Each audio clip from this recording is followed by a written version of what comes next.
Assalamualaikum warahmatullahi wabarakatuh. Kepada semua murid yang dikasihi sekalian, Alhamdulillah bertemu lagi kita kembali pada pelajaran Perjanjian Hudaibiyah bahagian yang kedua.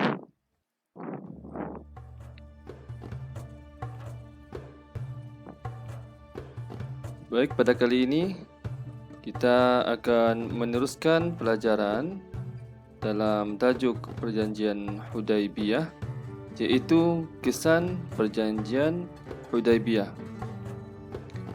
Yang pertama, pertumpahan darah dapat dielakkan dan penyebaran dakwah dapat dilakukan secara terang-terangan tanpa halangan. Ya, kalau murid-murid masih lagi ingat, pada sebelum ini Ustaz telah terangkan yang mana gencatan senjata selama 10 tahun merupakan isi Perjanjian Hudaibiyah. Oleh itu, kedua-dua belah pihak dapat mengelakkan dari pertumpahan darah. Seterusnya, penyebaran dakwah dapat dilakukan.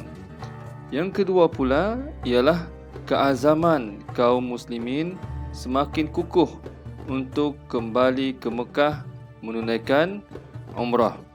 Ya, pada perjanjian yang lepas kita sudah ketahui bahawasanya pada tahun tersebut tidak dibenarkan umat Islam untuk ke Mekah dan mereka hanya dibenarkan untuk pergi ke Mekah pada tahun berikutnya.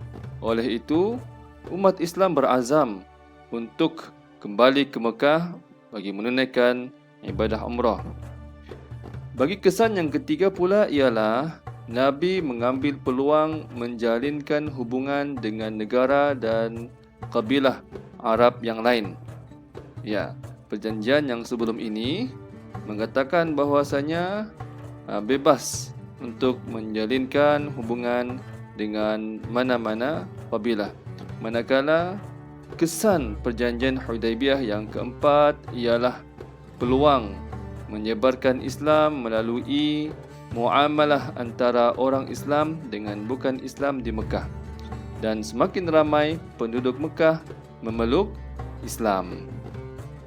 Okey, mari kita baca bersama-sama kesan Perjanjian Hudaibiyah. Ya, yang pertama, pertumpahan darah dapat dielakkan dan penyebaran dakwah dapat dilakukan secara terang-terangan tanpa halangan.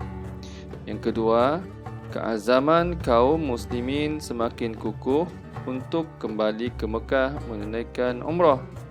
Yang ketiga, Nabi mengambil peluang menjalinkan hubungan dengan negara dan kabilah Arab yang lain. Dan yang keempat, peluang menyebarkan Islam melalui muamalah antara orang Islam dengan bukan Islam di Mekah, dan semakin ramai penduduk Mekah memeluk Islam. Seterusnya ialah iktibar dan hikmah peristiwa Perjanjian Hudaibiyah. Ada beberapa hikmah daripada peristiwa ini. Yang pertama, sebagai seorang pemimpin, dia hendaklah bijak merancang dan mengatur strategi, kemudian mengatasi masalah dengan tenang dan rasional, serta bijak membuat sesuatu keputusan.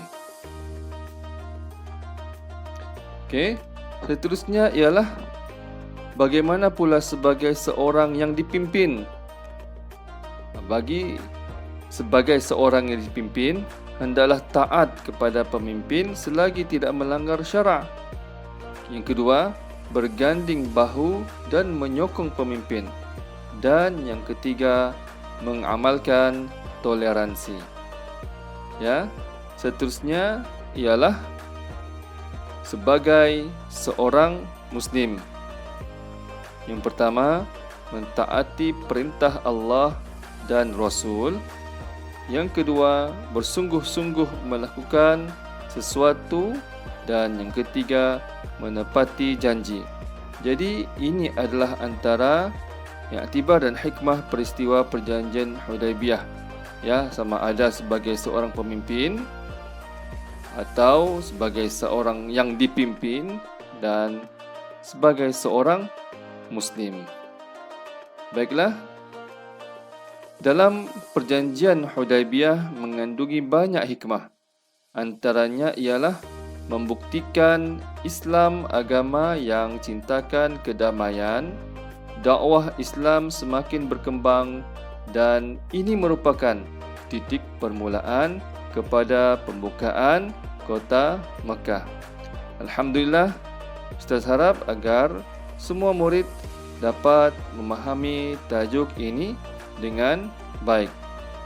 Seterusnya ialah mari lakukan aktiviti bertulis.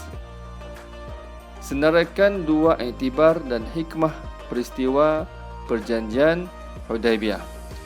Murid-murid boleh buka kembali video ini untuk melihat dua iktibar dan hikmah peristiwa perjanjian Hudaibiyah, atau buka buku teks muka surat 138 bagi melengkapkan aktiviti bertulis ini. Sekian, terima kasih. Bye. Assalamualaikum warahmatullahi wabarakatuh.